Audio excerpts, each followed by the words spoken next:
Welcome back नाज़रीन। Break पर जाने से पहले हम अमीर मकाम साहब से बात कर रहे थे कि पाकिस्तान तहरीक इंसाफ अब क्या चाह रही है कि खान साहब किस तरह से बाहर आए, और उनके बेटों ने जो दुनिया से अपील शुरू की है, डोनाल्ड ट्रंप से कहा है कि वो इंटरवीन करें इस मसले पर। तो पाकिस्तान पीपल्स पार्टी के सीनियर रहनुमा निसार खोड़ो साहब भी हमें ज्वाइन कर चुके हैं, उनसे भी बात करते हैं, उनको वेलकम करते हैं। अस्सलाम वालेकुम निसार साहब। जी वालेकुम सलाम। बहुत शुक्रिया सर आपके कीमती वक्त का। हम डिस्कस कर रहे हैं आज के इन तमाम क्रूशल टाइम्स के बीच में जब पाकिस्तान और इंडिया की बात हो रही है और ट्रंप वहां पर मीडिएट कर रहा है, सालसी बन रहा है और दोनों मुल्कों को कह रहे हैं कि आपसे ट्रेड नहीं होगी, प्लीज आप सीज फायर करें, जिस पर पाकिस्तान भी एग्री हुआ, टू समहाउ भारत भी एग्री हुआ। ऐसे में कासिम और सुलेमान इंटरव्यू देते हैं और ट्रंप को कहते हैं कि वो इंटरवीन करें और उनके वालिद साहब को रिहा करवाएं, वो पाकिस्तान की जेल में है। सर आप क्या कहना चाहते हैं कि इतने बड़े लार्जर कैनवस में एक मरतबा फिर खान साहब की रिहाई के हवाले से ट्रंप को ही बात करनी पड़ेगी? देखिए, ये कोई नई बात नहीं है। जब अमेरिका के इलेक्शंस हो रहे थे जी, तब भी पीटीआई ने ये कहा था कि ट्रंप आएगा और हमें छुड़वाएगा जी। फिर वो बात चुप हो गई। फिर इमरान खान ने खुद ही कह दिया कि मुझे ट्रंप में कोई आसरा नहीं है और मैं उसको क्यों कहूं कि मुझे छुड़वाए। ठीक है, बात आई गई। अब जंग हुई है, जंग से हम सीज फायर में बैठे हैं जी। और ट्रंप साहब ने अच्छा किरदार अदा किया कि हमें ये वार्निंग दी कि मैं ट्रेड बंद कर दूंगा, आप ये न्यूक्लियर वॉर बंद करें। ठीक है, और न्यूक्लियर वॉर बंद हो गई, सीज फायर हो गई। हमारे मिलिट्री के जो कंसर्न ऑफिसर्स हैं वो एक दूसरे से मिल रहे हैं। हम इसमें थोड़ी बहुत खुशियां मना रहे हैं, और पाकिस्तान में कोई फ्रस्ट्रेशन का मुकाम तो रहा नहीं, बिल्कुल फ्रस्ट्रेशन का मुकाम नहीं रहा। और हम जब खुशियां मना रहे हैं तो पाकिस्तान फिर अपनी पटड़ी पे चल पड़ा। इसी दौरान अगर इमरान खान साहब के साहिबजादे ट्रंप साहब से कहते हैं कि जी बीच में पढ़कर हमें भी आजाद कराओ, तो ट्रंप को जवाब देने के लिए हुकूमत पाकिस्तान के पास ये होगा उज़ुर कि बाबा उनको केसेस हैं, कोर्ट ने उनको सजा दी हुई है, कोर्टों ने सजा दी हुई है और वो कोर्टों की सजा की वजह से अंदर बैठे हैं। एफआईआर कटाने का या जो भी है, जहां हुकूमत को हक है कि एफआईआर कटा सकती है, वहां कोई और भी इंडिविजुअल भी कटा सकता है जी। एफआईआर पे जेल में नहीं भेजा जाता, लेकिन केस हैं, उसके ऊपर 2-3 केसों में बाकायदा सजा हुई है और वो सजा मनी लॉन्ड्रिंग की भी है, तो सजा किसी और चीज की भी है। अब ये हुकूमत पाकिस्तान तो कह सकती है बाबा हमारी उनके साथ दुश्मनी नहीं है, लेकिन कोर्टों ने उसको सजा दी है, उसमें पाकिस्तान हुकूमत ने उसको बंद थोड़ी किया हुआ है, बिल्कुल कोर्टों ने बंद किया हुआ है। और इसका इससे निकलने का खोड़ो साहब ये भी एक रास्ता था कि खुद प्राइम मिनिस्टर ने कहा था असेंबली फ्लोर पर कि हम आपसे मुज़ाकरात करते हैं, आपके जो भी कंसर्न्स हैं, जो भी मैटर्स हैं, आप आकर हमारे साथ बैठें। उस वक्त भी इन्होंने अपनी सीरियसनेस नहीं दिखाई थी। एक मरतबा गवर्नमेंट ने ऑफर किया इनको। मोहतरमा, फिर आप ये देख लें कि जब प्राइम मिनिस्टर ने उनको ऑफर किया कि जी बैठो बात करते हैं, तो उन्होंने खुद इनकार किया। वो इनकार करते रहे हैं हुकूमत पाकिस्तान से बात करने में जी। ठीक है, अब उसमें मेरा कसूर तो नहीं है, हुकूमत का कसूर तो नहीं बनेगा। अगर वो उनको कहा जाता है कि जी अब इनकार भी होता है फिर इकरार भी होता है, तो किस बात पे भरोसा किया जाए, वो सीरियस कितने हैं मुज़ाकरात करने में और किस बात पर मुज़ाकरात करने की कोशिश कर रहे हैं, एजेंडा क्या होगा जिसमें मुलाकात होगी और इसरार होगा और ये नेगोशिएशन होंगी या मुज़ाकरात होंगे। ये मैं देखो ना, दूसरी बात टेक्निकली स्पीकिंग, एक कैदी से मुलाकात या इस कैदी से मुज़ाकरात, ये भी कहीं ना कहीं हद से तनकीद में आएगा कि क्या हुआ है हुकूमत पाकिस्तान को। अगर उसकी रहाई का मसला है ना, तो रहाई का मसला तो मैं पहले आपको बता देता हूं। देखिए, नवाज शरीफ साहब को रिहाई मिली थी, उस वक्त के प्रेसिडेंट ने उनको रिहाई दी थी। ठीक है, उसके ऊपर डबल उम्र कैद की सजा थी जी।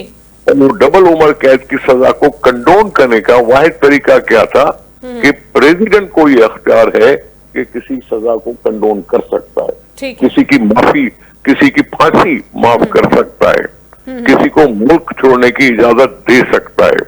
ये सीधी सीधी बात है। आपको पता है कि बाबा ये जो अगर रिलीफ मिलना है कि सजा खत्म कर दे, इसको छोड़ दो, तो तो ये सारी चीजें इतनी आसान नहीं होती। मैं वैसे भी उसका अख्तियार प्रेसिडेंट ऑफ पाकिस्तान को तो हो सकता है, लेकिन कोई प्रेसिडेंट पाकिस्तान को कहेगा, दरखास्त भेजेगा? रही बात, ट्रंप साहब बीच में कूद पड़ेंगे और कहेंगे जी हमने आपकी सीज फायर करवाई है, आप इमरान खान को छोड़ दें, तो हम कह सकते हैं बाबा उसके ऊपर तो केसेस हैं, बिल्कुल उसमें सजा लगी हुई है उनके ऊपर, तो फिर ट्रंप साहब क्या कहेंगे या कोई और क्या कहेगा? बिल्कुल, ये आईनी मुकदमात है। इसके साथ साथ खोड़ो साहब, अभी हम हालिया सिचुएशन की जहां तक बात कर रहे हैं, इस पूरे सिनेरियो में हमने एक चीज नोटिस की, और सिर्फ पाकिस्तान मीडिया ने नहीं, इंटरनेशनल मीडिया ने देखा कि किस तरह से chairman Pakistan Peoples Party Bilawal Bhutto Zardari ने बहुत ही जबरदस्त तरीके से पाकिस्तान का मुकदमा, पाकिस्तान का नैरेटिव, पाकिस्तान का पॉइंट ऑफ व्यू बहुत खूबसूरती के साथ इफेक्टिवली हर एक इंटरनेशनल मीडिया चैनल्स के इंटरव्यूज के थ्रू पहुंचाया, और वो बड़ा ही कामयाब भी रहा, उसको हर हल्का अप्रिशिएट कर रहा है। तो क्या इस दौरान उनको वजारत खारजा देने की इत्तलात भी, थोड़ी बातें भी गर्दिश कर रही थी, इन खबरों में कितनी सदाकत है सर?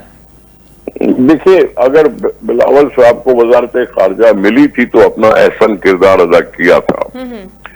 इस वक्त जब बिलावल साहब ने कहा कि हमें वजारतें नहीं चाहिए जी, तो हमारी अपनी पार्टी के लिए उसने बोला कि हमें कोई भी वजारत नहीं चाहिए, हम सिर्फ जमहूरियत की बका के लिए साथ दे रहे हैं।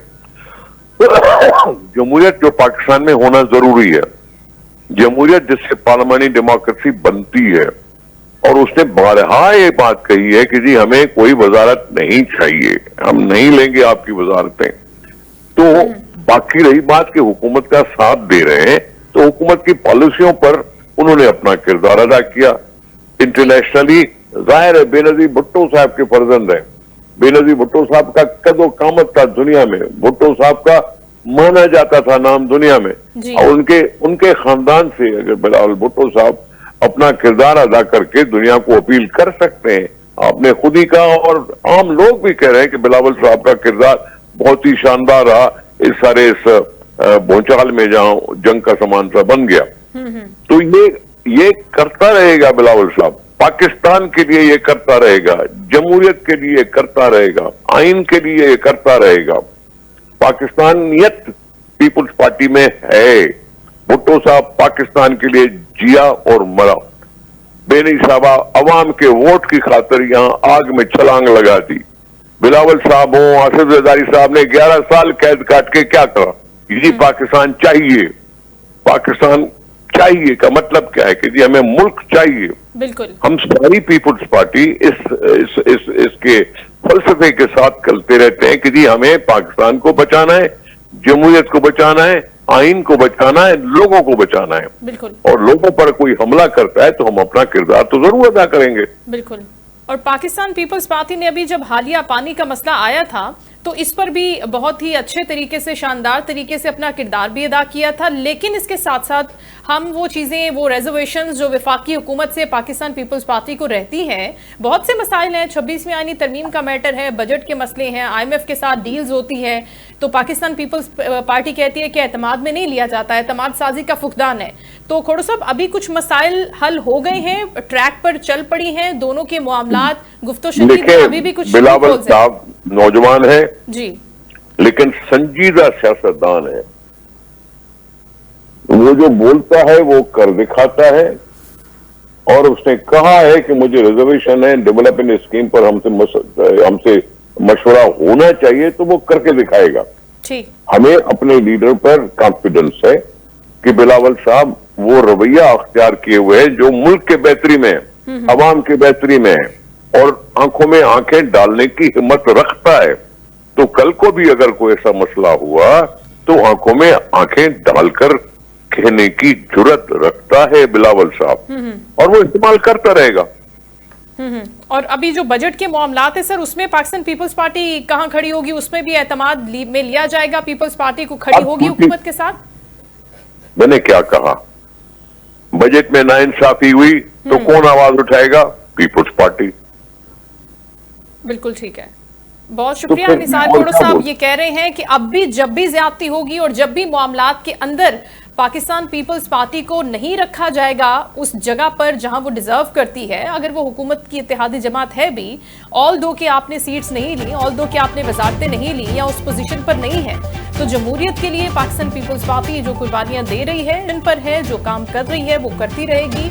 और अगर जिस तरह से पानी का मसला था और पाकिस्तान पीपल्स पार्टी ने उसने एक अच्छा किरदार अदा करके, खुद बिलावल भुट्टो जरदारी साहब ने बात करके उसको रुकवाया भी है, आगे आने वाले वक्त में भी वो यही कहते हैं कि हम सिंध के साथ, सिंध की गरीब आवाम के साथ कोई ज्यादती होने नहीं देंगे। और इसके साथ साथ हम बात कर रहे थे in a larger canvas, Imran Khan साहब के हवाले से, उनकी रिहाई के हवाले से, तो खुद पाकिस्तान की अदालतें, पाकिस्तान के इदारे इस चीज़ का फैसला करेंगे कि उनके ऊपर जो कायम किए गए मुकदमात हैं, उनके टाइम बाय टाइम जो फैसले आते हैं उसके अकॉर्डिंगली उनकी रिहाई हो सकती है। लेकिन इस तरह जितने भी मेरे पैनलिस्ट गेस्ट मौजूद थे उनका यही कहना था कि इस तरह, जिस तरह वो ये कह रहे हैं कि ट्रंप इंटरवीन करे या बाहर से कोई इंटरवीन करके पाकिस्तान के अंदरूनी मामलात में उसको रिजॉल्व करने की कोशिश करे, तो ये पॉसिबल नहीं है। इसके साथ ही शो का वक्त खत्म हुआ। अपना ख्याल रखिएगा। इंशाल्लाह कल आपसे दोबारा मुलाकात होगी। अल्लाह हाफिज।